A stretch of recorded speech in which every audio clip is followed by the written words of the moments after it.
Hi guys and welcome to another vlog. I'm riding this. This is the Kawasaki Ninja 650. Straight away, let's look at these headlights. Oh my god, they look really very nice. Very sharp. Similar face as the Ninja 400 and the ZX6R as well. LEDs, yeah, these are LED lights. But unfortunately, not everything is LED because the indicators are not LEDs, although they are merged well with the body. Of course, you've got a green color pinstripe. And the front tire size happens to be a 120. At the rear we get a 160 Nissan brake calipers. Bike looks very aggressive and sharp. Just look at the way the fairing has been done. Nice cuts and creases, says 650 right there. Kawasaki Racing Team. Lime green color with the KRT stickers all over the place, which is actually very attractive indeed, says Ninja Rider. Look at the sharpness of the headlight. Looks very purposeful indeed. Now the exhaust is sort of an underbelly, but you know what? The swing arm is different on both the sides. So you get a swing arm like this on the right side. On the left side, it is completely different. The rear tire happens to be a 160 section. Yeah, 160 17s. Again, you get the green pinstripe. Lot of changes have been done, but in order to adjust the monoshock suspension, you have to actually open the side panels, which is a cumbersome affair. The grab rails are actually nice and useful and functional as well. You get the X-shaped tail light. Brake light is X-shaped. All LEDs again, but the indicators are not LEDs. Yeah, the sari guard is out of place on a sporty motorcycle like this. See, I was telling you the swing arm is different. Yeah, it is different on the other side. I love the attention to detail on this motorcycle. The tank looks nice and bulgy. In fact, this happens to be a 15-liter tank. The seat is actually comfortable, but not really very comfortable for the rider. Pillion, just about it. I mean, yeah, you can feel comfortable for shorter rides, but for long rides, the performance is so much and you're sitting higher up, not really very comfortable. You can hold on to this if you so want. Switchgear quality is fantastic. You get a hazard light here, of course. Adjustable levers on both the sides. Now, in order to turn on the motorcycle, first and foremost, let me turn it off and just see. That's a 4.3-inch screen. It says Kawasaki when you turn off the motorcycle. When you turn on the motorcycle, it says Kawasaki yet again. It's an all-digital unit. It gets Bluetooth connectivity as well. Yeah, Bluetooth connectivity is there, which pairs with your phone to show you all the information which you can see here itself. So there's an odometer and twin trip meters, and you can browse through here by pressing this button. It's telling you the range, average speed, total time of riding, battery voltage, as well as the real-time mileage. So a lot of information, digital speedometer, gear position indicator, tachometer, fuel meter, and the clock, everything in sight. Let's turn on the motorcycle. There it rose to life. Now let me show you the lights. They look even better now, all LED units. And yeah, as I put the high beams on, looks fantastic. This motorcycle is really very nice in terms of appearance, although it looks sportier than it actually is. You know why? Because Kawasaki has given it a lot of design treatment from its bigger motorcycles or sportier motorcycles, specifically speaking the ZX6R, but from certain area it is actually the Z650, and of course underneath also it is actually the Z650. Key ignition, like the slot for the key is right there. The horn is very loud indeed. You get a visor here. Mirrors are placed on the fairing. Not easy to adjust. I'll tell you how much of a view it gives you when you're riding the motorcycle. Let's rev it. Yeah, that is loud. Let's start riding right away. Alright, we are all set to go, turning on the motorcycle, and it gets up really very fast and off we go. Let me tell you something, I absolutely love the Ninja 650 because obviously it gives you the big bike feel, and performance as expected is really very nice because it feels really punchy, offers good amount of grunt, and within no time you see already doing 70 kilometers per hour. That is the level of grunt on offer from this Kawasaki motorcycle. In fact, sometimes it's better for the engine to do the talking than for me to do the talking.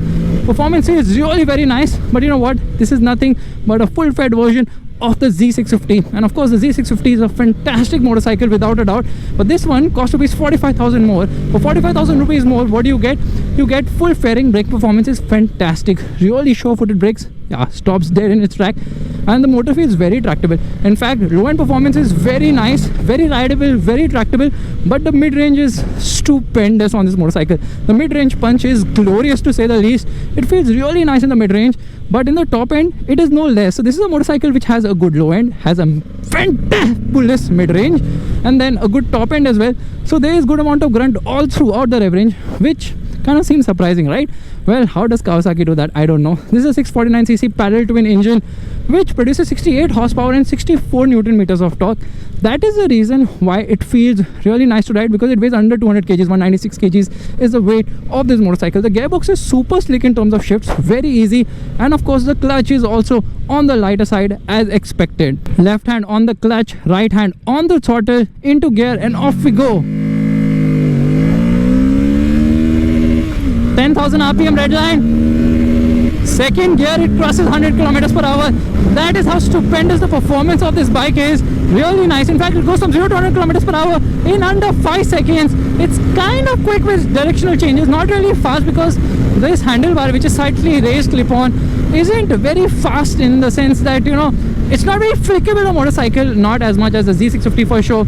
So there where you feel it's a bit heavy in terms of filtering through traffic, plus the mirrors are so wide now, you have to be really very careful. Although they give you a good view of what's around, they are very wide indeed. Throttle response is fantastic, mid-range is nice, and the top end grunt is also very good. But there's a big problem here. The big problem happens to be the fact that in spite of having a fantastic top end as such, it doesn't feel good in the top end because there are a lot of vibrations which can be felt obviously on the seat, on the pegs, as well as on the handlebar too. Now the foot pegs are rear set, but not very rear set. The seat height is 790 mm. So yeah, it's a comfortable motorcycle. You almost sit upright, which means that comfort is the name of the Ninja 650's game, which is very nice. Feels so grunty and nice. In fact, this is a bike you can actually take into a higher gear without any issue. It will just go without any problem. Filtering, no problem.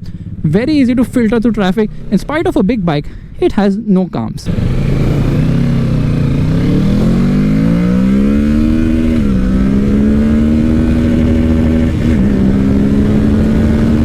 Yeah, you can see performance is something which will please those who are upgrading from a single cylinder motorcycle to a twin cylinder one, because it feels very tractable. A lot of wind blast in spite of a visor, because the visor doesn't do much to curtail wind. But this is an aerodynamic motorcycle. Here we are into 6th gear in the mid-range around 6,000 RPM. Open the throttle, it pulls in this gear as well, because the performance is really very good on this bike.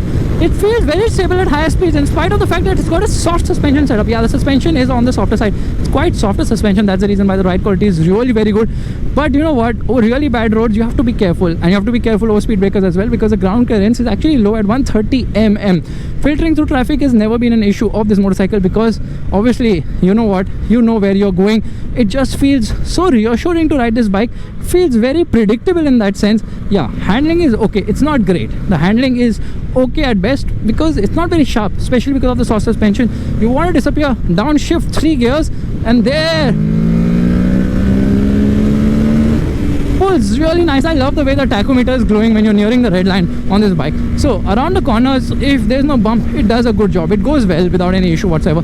But the real issue arises, you know what, if there is a mid-corner bump, then the bike gets very unsettled because of the soft suspension. So this is a bike you would definitely prefer to ride it on good roads, not on bad roads. Actually, most bikes, cars should be ridden on good roads only, not over bad roads, because they just feel so uncomfy there. This one also feels comfy over bad roads. Only thing is that you need to curtail your speed around the corners though. Yeah, this doesn't have the Ninja character you would expect. Like I told you, handling is good, it's not great, and that is a small problem, because a motorcycle which looks as sharp, you would expect it to go sharper around the corners as well. It just does not have that sharpness around the corners. Now the price of this bike happens to be rupees 7.50 lakhs, 7,50,000 on road Mumbai, which is actually quite attractive for a bike of this size and category, and obviously design, because this is a machine which will definitely attract a lot of attention with its stellar design and of course the reliability which Kawasaki has to offer. Now it doesn't sound good, which is again very disappointing. It just sounds very meek as such.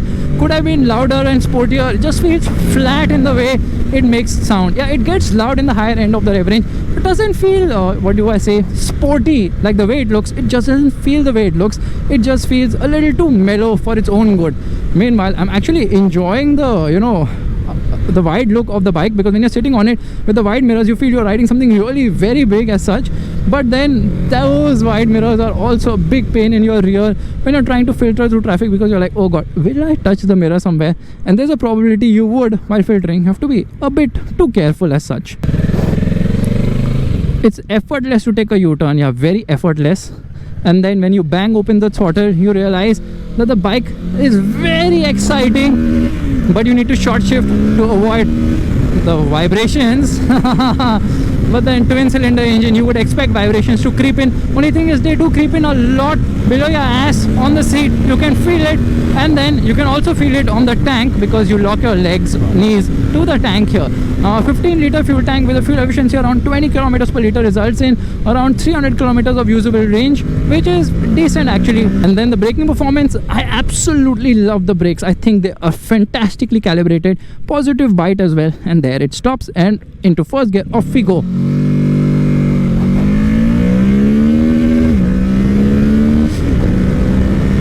Clutch is really very light. You know, it weighs up a bit if you're riding in the city, in traffic. It does weigh up a bit.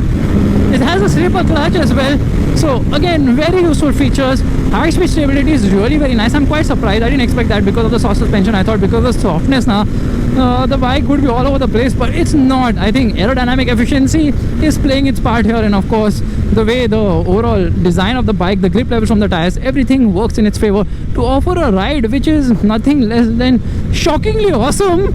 But yeah, I expected slightly better handling. You know, it doesn't really inspire you to push hard and fast around the corners. But that said, this Ninja 650 is a very likable motorcycle. It is one of the 4 Kawasaki 650s which you can buy right now.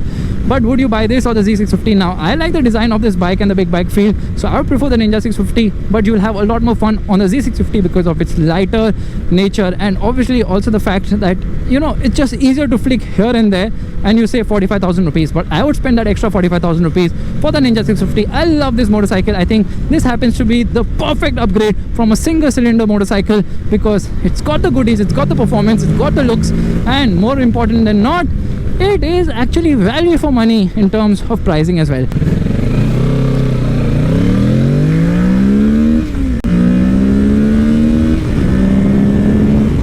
If you like this vlog, make sure to give it a thumbs up. That's a like button, and also subscribe to the channel. I will see you guys in the next video real soon. Bye bye.